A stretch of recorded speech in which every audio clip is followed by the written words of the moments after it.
Crecí en Estados Unidos sintiéndome siempre como la pieza extraña de un rompecabezas familiar que nunca encajó del todo. Nuestra casa en Connecticut era una vieja mansión colonial, con columnas blancas que parecían alcanzar el cielo y jardines tan perfectamente cuidados que ni un solo diente de león se atrevía a mostrar su carita amarilla. Desde fuera, cualquiera habría pensado que ahí reinaban la comodidad y la tradición. Pero dentro de esas paredes, la amabilidad era más un fantasma que una visita. Pasé gran parte de mi infancia en la periferia, observando, escuchando y deseando en silencio una ternura que casi nunca llegaba. Mi padre, Charles Rutherford, era un hombre que amaba el orden y los aplausos. Mi madre, Diane, se sostenía con poco más que perlas y paciencia. Mi hermano, James, se pasaba la vida evitando conflictos, volviéndose experto en confundirse con el fondo. La noche de la fiesta de aniversario de mis padres se suponía que sería diferente. Hablaban de celebración, de unión y de enmendar las grietas que desde hacía mucho atravesaban nuestros cimientos. En el fondo, yo sabía que sería solo otra actuación. Pero la esperanza es terca. Aquella noche llegué tarde, retrasada por una junta interminable en Miami y un tráfico en la enero de 95 que se arrastraba como melaza. Cuando mi chofer tomó el camino largo y sinuoso que llevaba a la casa, la vi iluminada en la oscuridad, cada ventana brillando como una invitación que no estaba segura de querer aceptar. Bajé, mis tacones crujieron sobre la grava y el aire húmedo se pegó a mi piel. Antes de llegar a la puerta, ya escuchaba las risas, demasiado fuertes, demasiado forzadas, y el tintinear de copas de cristal. Respiré hondo, me preparé y entré. En cuanto crucé el vestíbulo, casi todas las miradas del comedor se giraron hacia mí. Intentaron disimular, pero sus ojos me apuntaban como reflectores. Papá estaba en la cabecera de la mesa, con varias copas de vino francés caro encima. Su risa retumbaba en los techos altos y se colaba por los pasillos. El comedor estaba lleno de familiares, vecinos y socios de negocios, todos vestidos de gala. Mi cuñada Alice cargaba al pequeño Henry en la cadera, intentando calmarlo mientras recogía un plato roto del suelo. La tensión en el aire aumentó cuando la voz de mi padre cortó como cuchillo. «Deja de cargar al niño y limpia eso», le gritó, señalándola, mientras el rojo le subía a las mejillas. Todos se quedaron congelados un segundo. Y luego, para no quedar como el raro, algunos empezaron a reír.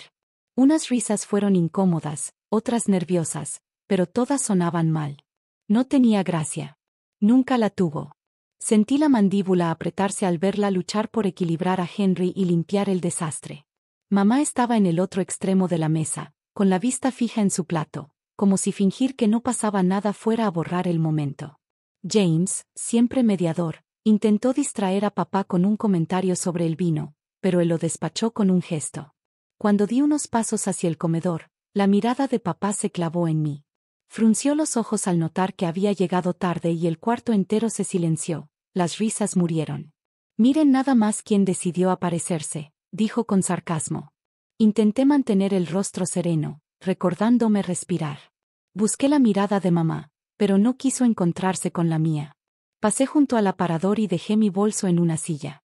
El aire olía a res, velas y tensión.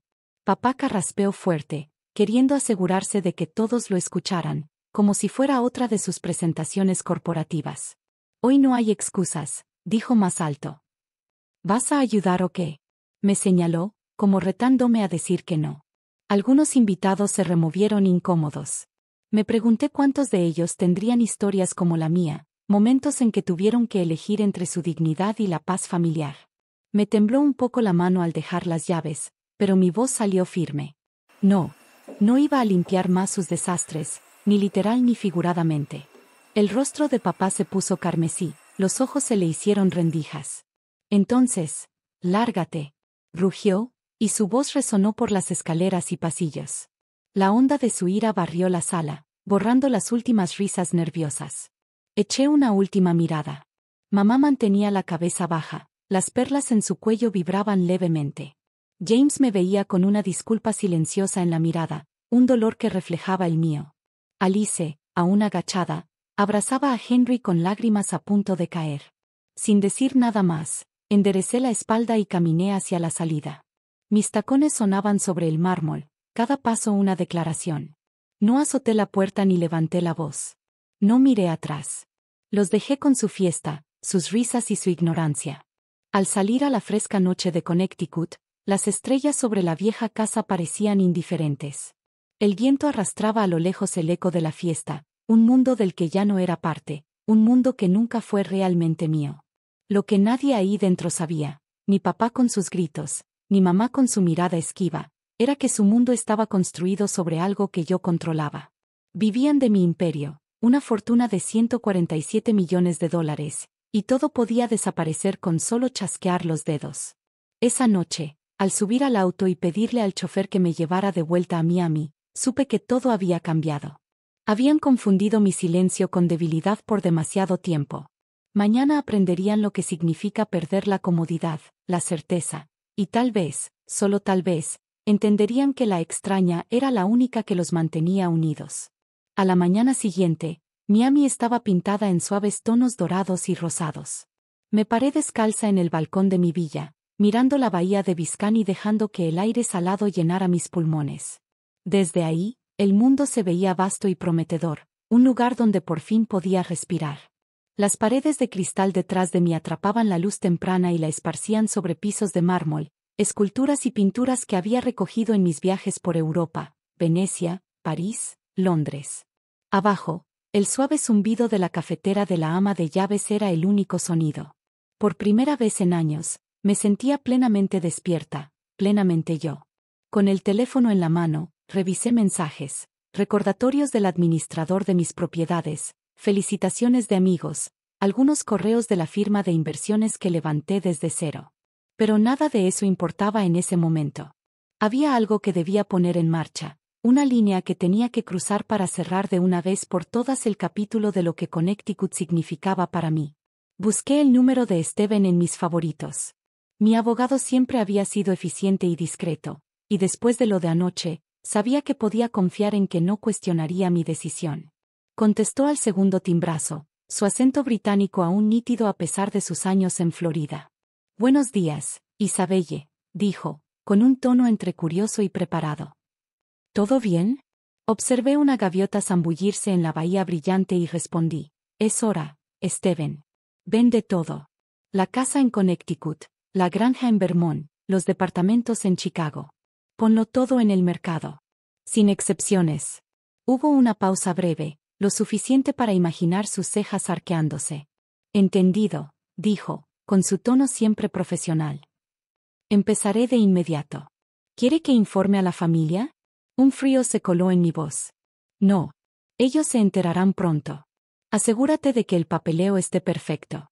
No quiero vacíos legales, ninguna oportunidad de que alguien pueda impugnar». Él carraspeó suavemente. «Seré minucioso como siempre». Colgué y dejé el teléfono sobre la baranda del balcón, mirando la ciudad que se había convertido en mi santuario. En ese momento entendí lo pequeño que se había vuelto el resto del mundo para mí. Todos esos años intentando demostrar mi valor en la casa que acababa de dejar atrás, guardando silencio, fingiendo estar en paz, por fin podía soltarlo todo. Recorrí mi villa. El piso de losa fría bajo mis pies era un recordatorio de lo lejos que había llegado desde mi infancia en Connecticut. La sala estaba inundada de luz, iluminando los lienzos abstractos que había encontrado en una galería parisina. Cada uno contaba una historia distinta, una noche desenfrenada en Barcelona, una tarde lluviosa en Londres, una mañana silenciosa en la costa de Portugal. Estas habitaciones, con sus ventanales de piso a techo y su decoración sutilmente inspirada en Europa, tenían una vida que la casa de Connecticut nunca tuvo. Me detuve en la mesa de cristal del comedor, pasando la mano por el cuenco de cristal en el centro. Había pertenecido a mi abuela, una mujer de fuerza silenciosa que sobrevivió más de lo que yo jamás sabría. Pensaba en ella a menudo, sobre todo en momentos como este, y me preguntaba qué opinaría del camino que había tomado. ¿Entendería mi necesidad de cortar de raíz? ¿De elegirme a mí misma por encima de la obligación? Al mediodía, el teléfono comenzó a sonar. Primero fue mi hermano James. Lo dejé sonar. Podía imaginarlo caminando de un lado a otro por el pasillo de Connecticut, con la voz tensa, entre la confusión y el arrepentimiento. Quizá ambas. No quería escuchar disculpas ni explicaciones. Ya había terminado de cargar con el peso de la comodidad de los demás. Después llamó mi madre. Dejó un mensaje de voz, su tono suave, un poco tembloroso, como si ensayara para una audiencia que nunca llegaría. Isabelle, cariño, espero que hayas llegado bien a casa. Te extrañamos después de que te fuiste anoche. Tu padre estaba molesto. Por favor, llámame cuando puedas. Borré el mensaje. No podía dejarme arrastrar de nuevo. Finalmente, llamó mi padre. No dejó mensaje. Lo imaginé en su estudio, furioso, pasándose la mano por el cabello ralo, exigiendo respuestas a cualquiera que lo escuchara. Y me sorprendió lo poco que me importaba. Por primera vez, no sentí el impulso de disculparme por mi ausencia ni de suavizar el golpe de mis decisiones. Solo sentía alivio. Apagué el teléfono y salí a la terraza junto a la alberca, donde el sol brillaba sobre el agua turquesa. El cielo de Miami se extendía inmenso, interrumpido solo por alguna nube ligera. Dejé caer la bata sobre la tumbona y me deslicé en el agua, cuya frescura me envolvió como una promesa. Con cada brazada, dejaba atrás otra parte de la vida que acababa de cortar. Después de nadar, me quedé flotando de espaldas, dejando que el sol calentara mi rostro. Cerré los ojos y pensé en lo que significaba la libertad. No se trataba del dinero. No realmente.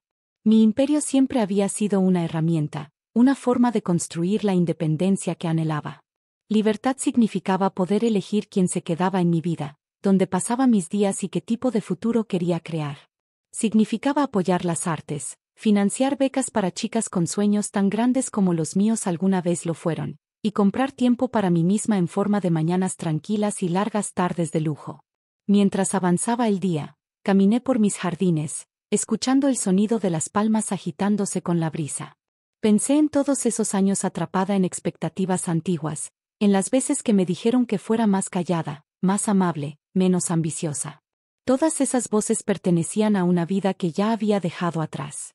Esa tarde, me serví un vaso de té helado y observé la ciudad brillar bajo el calor, sus torres centelleando a lo lejos. Miami estaba llena de vida, música flotando desde ventanas abiertas, risas de los barcos en la bahía, y la constante posibilidad de reinventarse. Aquí, a nadie le importaba mi apellido, mi historia familiar o lo que había decidido dejar atrás. Aquí, yo era simplemente Isabelle, una mujer con una villa, una visión y, por fin, la libertad de vivir exactamente como quisiera. Sabía que mi decisión enviaría ondas de choque a mi familia, que los próximos días estarían llenos de llamadas furiosas y correos desesperados. Pero, por ahora, el silencio era oro. Por ahora, podía saborear la dulzura de un nuevo comienzo construido enteramente bajo mis términos. Tras el polvo que dejó mi decisión de vender todo en Connecticut, Miami se convirtió de verdad en mi refugio. La transición no fue inmediata, claro. Incluso mientras Steven, mi abogado, manejaba las ventas y cerraba las transacciones, quedaban escombros emocionales que persistían. Lo sentía en las horas tranquilas de la mañana, cuando el sol salía en tonos rosa y dorado sobre la bahía de Biscayne, y en las noches, cuando las luces de la ciudad brillaban como diamantes dispersos. Pero poco a poco, la punzada del pasado se desvaneció, reemplazada por la emoción de crear algo completamente mío. Mis primeras semanas en Miami fueron un torbellino de redescubrimiento. Caminé por las calles Art Deco de South Beach, dejándome perder entre el color y el ruido. Comí en pequeños cafés escondidos en callejones, lugares donde nadie sabía mi nombre ni mi historia. Era liberador ser anónima, desprenderme de las expectativas de la familia Rutherford y simplemente existir como Isabelle. Una tarde, mientras paseaba por Wynwood, conocí a Sara. Estaba recargada en la pared de su galería de arte, con sus rizos alborotados brillando bajo el sol de la tarde, portapapeles en mano, revisando una lista de entregas. «Pareces necesitar una amiga», me dijo con una sonrisa pícara. Reí, sorprendida por su franqueza, y antes de darme cuenta, estaba dentro de su galería, rodeada de lienzos llenos de color y energía. Sara me presentó un mundo que siempre había admirado desde lejos. Conocía a todos los artistas de Miami, podía hablar horas sobre el significado de una pincelada y nunca se disculpaba por su pasión. Nos hicimos amigas rápidamente. Los viernes por la noche los pasábamos bebiendo vino y hablando de arte. Los sábados, caminábamos por los barrios buscando nuevos murales. Ella fue la primera persona en años que quiso conocerme a mí, no a mi cuenta bancaria ni a mi apellido. A través de Sara conocí a Liam, un instructor de vela con el cabello desteñido por el sol y una risa fácil. Me enseñó a navegar por la bahía de Biscayne, guiándome por aguas poco profundas y mar abierto. Deja que el viento te lleve, decía, sonriendo mientras me pasaba el timón. Con él, aprendí a confiar en mí misma de nuevas maneras. En el agua, todo lo demás desaparecía, ni dramas familiares, ni arrepentimientos, solo el ritmo de las olas y la libertad del horizonte. Inspirada por mis nuevas amistades, empecé a invertir mi tiempo y dinero en lo que realmente me importaba. Doné a organizaciones locales, refugios para mujeres, programas juveniles e iniciativas artísticas. Por años vi a mi familia firmar cheques solo por apariencia, pero yo quería ver el impacto con mis propios ojos. Conocí a jóvenes que me recordaban a mí, ambiciosas, subestimadas y decididas a construir su futuro. Sus historias me conmovieron, y pronto empecé a financiar becas para chicas de todo Miami, dándoles la oportunidad de perseguir sueños que nadie creía posibles. Una mañana, mientras caminaba por el centro, pasé frente a un pequeño café con pintura azul descascarada y un letrero torcido que decía Sunnis. La dueña, Gloria, una mujer de unos 60 años, luchaba por mantenerlo abierto. Algo en el lugar me tocó el corazón, una calidez y resiliencia que me resultaban familiares. Tras una larga charla con café y panecillos caseros, decidí comprar el café. Mantuve a Gloria como administradora, contraté a mujeres locales para la cocina y juntas transformamos Sunnis en un punto de encuentro para el barrio, un sitio donde todos eran bienvenidos sin importar de dónde vinieran. Por primera vez, sentí lo que era construir algo significativo y duradero. Claro, el pasado nunca desaparece del todo. De vez en cuando, alguien de Connecticut intentaba romper mi nueva vida. James me mandaba correos largos y confusos, llenos de disculpas y explicaciones. Papá siempre estuvo tan enojado, me confesó en uno. Ahora es diferente. Te extrañamos. Yo te extraño. Durante un tiempo, leía sus palabras de noche, sintiendo un nudo de nostalgia o culpa. Pero sabía que no debía volver. El temperamento de mi padre y el silencio de mi madre eran cadenas que rompí por una razón. A veces, la única forma de sanar es irse. Mamá intentó acercarse a su manera. Postales desde su nuevo departamento en Boston, tarjetas de Navidad con mensajes cuidadosamente escritos. Apreciaba el gesto, pero no había forma de deshacer años de fingir y de dolor. Respondía con educación, deseándole lo mejor, pero sin prometer más. Incluso a la distancia, debía proteger la paz que tanto trabajo me costó construir. Mi imperio ya no se trataba de cifras en una cuenta bancaria ni de propiedades en una hoja de cálculo. Era cuestión de elección. Me obsesioné con aprender a manejar mi portafolio, tomé cursos en línea de finanzas, leí gruesos libros de inversiones y me reuní con asesores que me hablaban como a una igual. Invertí en startups, en empresas tecnológicas de San Francisco, en marcas ecológicas de Londres y en una nueva línea de cosmética orgánica en París. Cada inversión era como plantar una semilla, no solo para obtener ganancias, sino para abrir posibilidades. Viajar se volvió parte de mi ritmo. Tomaba un vuelo a París para visitar a una amiga que abría una boutique o pasaba una semana en Londres asistiendo a exposiciones. Cada viaje me recordaba lo grande y variado que era el mundo. Pero siempre volvía a Miami, a la villa que daba a la bahía, entre las risas de Sara y las lecciones de vela de Liam, en el café de Sunny y las amistades que había cultivado. Entendí que el hogar ya no era un lugar lleno de recuerdos heredados. Era un santuario que yo misma había construido, lleno de alegría y sentido de pertenencia. También había días tranquilos. Tardes enteras leyendo en el balcón, mañanas en las que me quedaba más tiempo en el desayuno resolviendo el crucigrama. A veces miraba hacia atrás y me asombraba de lo mucho que había cambiado mi vida. Ya no era la chica asustada y callada de Connecticut. Ahora era una mujer que elegía su propio camino, que se atrevió a irse y que tuvo la fuerza para construir uno nuevo. En esos momentos sentía una paz que nunca había conocido. Mis días estaban llenos de propósito. Risas compartidas con amigos, trabajo directo en la comunidad, noches soñando nuevas aventuras. Miami me había dado más que libertad. Me había dado a mí misma. Y sabía, con absoluta certeza, que nunca miraría atrás. Había pasado un año desde que salí de la fiesta de aniversario de mis padres en Connecticut. Y a veces, al recordarlo, era como ver una película de la vida de otra persona. La mujer que caminaba de puntillas para no incomodar, que contenía la respiración en las cenas familiares, ya no existía. Podía verla, pero ya no me pertenecía. En su lugar estaba una versión de mí misma que jamás habría imaginado, una mujer con los pies en la tierra, plena y, sin duda, libre. Era año nuevo en Miami y mi villa estaba llena de energía y risas. El aire era cálido, con un ligero toque de brisa marina. A través de las puertas de vidrio abiertas, escuchaba la música que se desbordaba hacia la terraza, el murmullo de conversaciones mezclándose con el sonido distante de las olas rompiendo en la orilla. Estaba en el balcón, con Sara y Liam a cada lado, mientras veíamos los primeros destellos de fuegos artificiales iluminar la ciudad. Sara, con una copa de champaña en la mano, me sonrió con las mejillas encendidas de felicidad. ¿Puedes creerlo?, dijo, señalando hacia la bahía, donde el cielo se teñía de oro y plata. Hace un año estabas huyendo de tu pasado y mírate ahora. Liam asintió, apoyado en la baranda. Construiste una nueva vida, Isabelle. Espero que estés orgullosa de ti. Nosotros lo estamos. Sonreí, pero no con esa sonrisa rígida que solía usar para ocultar el malestar o disimular tensiones. Esta era genuina, suave, nacida desde lo más profundo. Sí, estoy orgullosa, lo admití. Las palabras me supieron a magia. Y agradecida por todo esto, por ustedes dos, por esta ciudad, por este nuevo comienzo. Cuando el reloj se acercaba a la medianoche, los recuerdos volvieron de golpe. No invitados, pero tampoco rechazados. Recordé la noche en que dejé Connecticut, lo definitivo que se sintió cerrar esa puerta detrás de mí, lo pesado que estaba mi corazón, el miedo, las dudas, las preguntas interminables sobre si estaba haciendo lo correcto.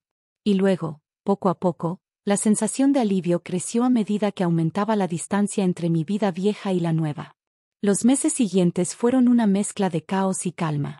Hubo momentos en los que me preocupaba por mi familia, por si serían capaces de enfrentar los cambios, por si me arrepentiría de cortar esos lazos. Pero con el tiempo entendí que lo que extrañaba no eran ellos exactamente, sino la idea de familia que había cargado toda mi vida, la esperanza de que algún día me aceptaran como era, el anhelo de un tipo de amor que simplemente no podían darme. Vender las propiedades fue sorprendentemente fácil. Steven manejó cada detalle con precisión y tacto.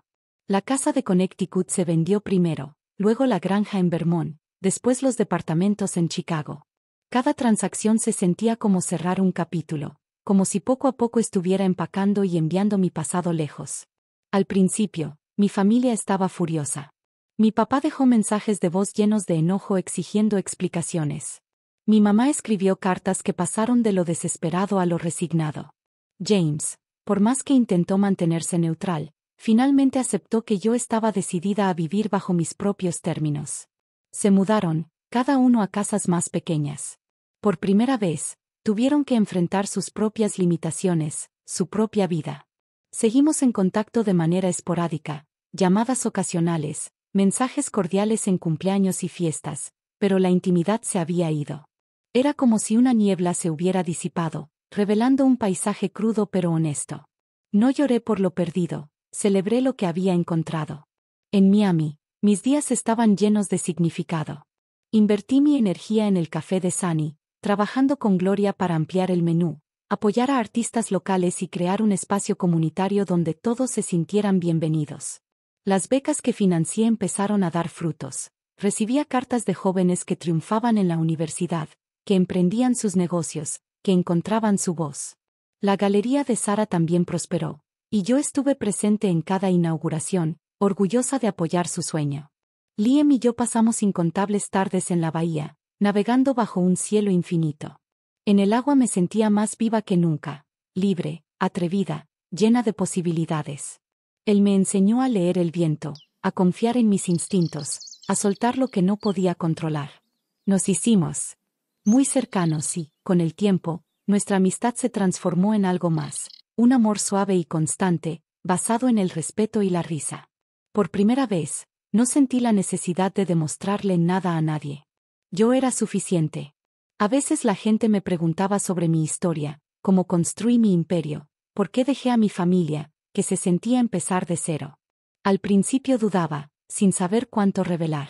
Pero con cada vez que la contaba, La vergüenza se desvanecía. Dejé de disculparme por mis decisiones. Dije la verdad, elegí la felicidad sobre la historia. Me elegí a mí. Y no me arrepentía. Claro que había días difíciles. A veces, en la calma de la madrugada, una punzada de tristeza me sorprendía. Pensaba en mi infancia, en lo que pudo ser distinto, en el amor que siempre quise. Pero esos momentos eran breves, suavizados por la vida que había creado y por las personas que la llenaban de luz. Cuando el reloj marcó la medianoche y los fuegos artificiales pintaron el cielo con colores brillantes, cerré los ojos e hice un deseo. No pedí más dinero ni éxito, sino valor. El valor para seguir eligiéndome día tras día, para seguir abriendo puertas nuevas, para seguir alejándome de todo lo que no alimentara mi alegría. Miré a mis amigos, a mi casa, a la ciudad que me había recibido tal como era, y sentí que algo se asentaba dentro de mí. No era la vieja punzada de añoranza, sino una paz profunda y silenciosa. Pasé demasiados años buscando aprobación, tratando de encajar en una historia que no era mía. Ahora estaba escribiendo la mía propia, y cada amanecer sobre la bahía me lo recordaba. A veces, irse es apenas el principio de todo.